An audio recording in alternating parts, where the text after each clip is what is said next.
இன்றைய ஆன்மீக தகவல்.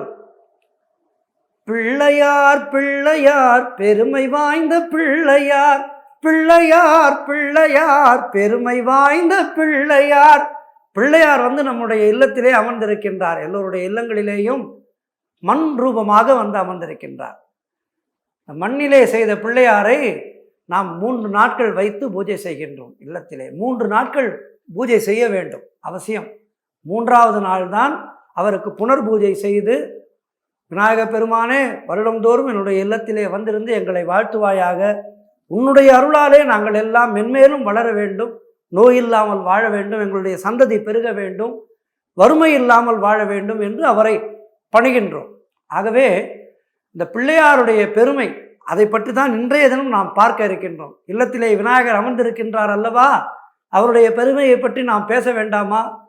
நம்முடைய இல்லத்திற்கு நம்முடைய நெருங்கிய உறவினர் வருகின்றார் என்று வைத்துக்கொள்வோம்.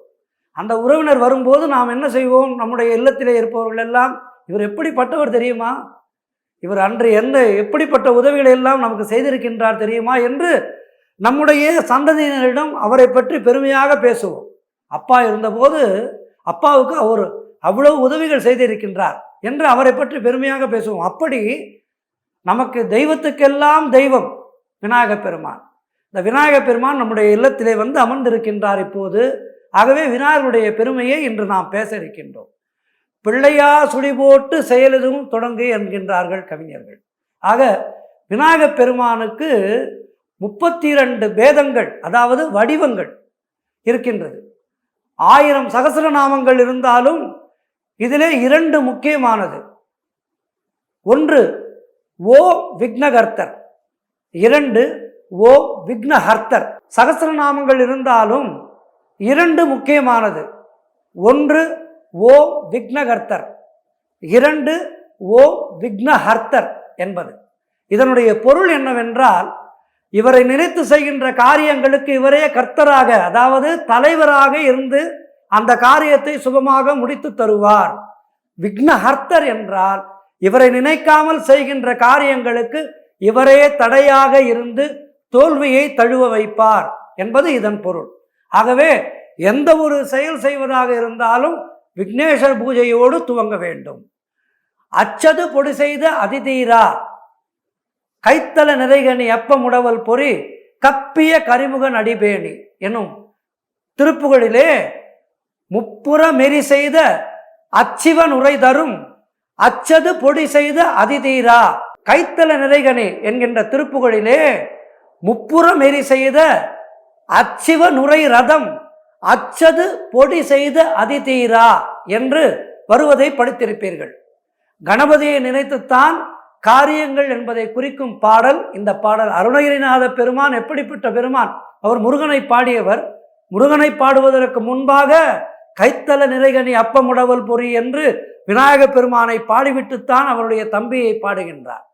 சிவபார்வதி தம்பதிகளுக்கு 2 புதல்வர்கள். இருவருமே பெற்றோரை மிஞ்சிய புதல்வராக இருக்கின்றார்கள். புராணங்களிலே புகழப்பட்டு வருகின்றார்கள். சீதாராமனுக்கு லவன் குசன் என்று 2 புதல்வர்கள். அவர்கள் ராமனையே எதிர்த்து போர் புரிந்தனர். அவர்கள் கூறும் தனது சுயசரித ராமாயணத்தை ராமபிரானே விரும்பி கேட்டார். என்றாலும் லவகுசர்கள் தகப்பனாரை விஞ்சவில்லை. கிருஷ்ணனுக்கு பல பிள்ளைகள் இருந்தனர். அவர்களில் யாருமே கண்ணனை மிஞ்சியதாக புராணம் இல்லை, வரலாறு இல்லை. பிரம்மாவுக்கும் நிறைய மானச புத்திரர்கள் உண்டு. நாரதரும் அவர் புதல்வர் தான். ஏன், பிரம்மனே மகாவிஷ்ணுவனுடைய புதல்வர் தான். அவர் மகாவிஷ்ணுவை விட உயர்ந்தவர் என்று கூற மாட்டோம். பிரம்மாவுக்கு தனியாக கோவில்கள் கிடையாது. ஆக நாரதரை எந்த புராணத்தில் கண்டாலும் தகப்பன் பிரம்மனை விட உயர்ந்தவர் என்று கூற மாட்டோம். ஆனால் சிவபார்வதி புத்திரர்களான இருவருமே ஷண்மதத்தில் ஒருவராக உயர்த்தப்பட்டுள்ளனர். கணபதியை வணங்காது சிவபார்வதி கூட இயங்க முடியாது. அது கணபதிக்கு சிவன் தந்த வரம். அந்த ஆதி மூலனான சிவபெருமான் கணபதிக்கு தந்திருக்கின்ற வரம் இப்படிப்பட்ட வரம். ஒரு சமயம் சிவனே அந்த விரதத்தை கடைபிடிக்க முடியாமல் போயிற்று. அதனால் நிகழ்ந்ததைத்தான் முப்புறம் எரி செய்த அச்சிவன் உரை ரதம் அச்சது பொடி செய்த அதிதீரா என்று அருணகிரிநாதர் பாடுகின்றார்.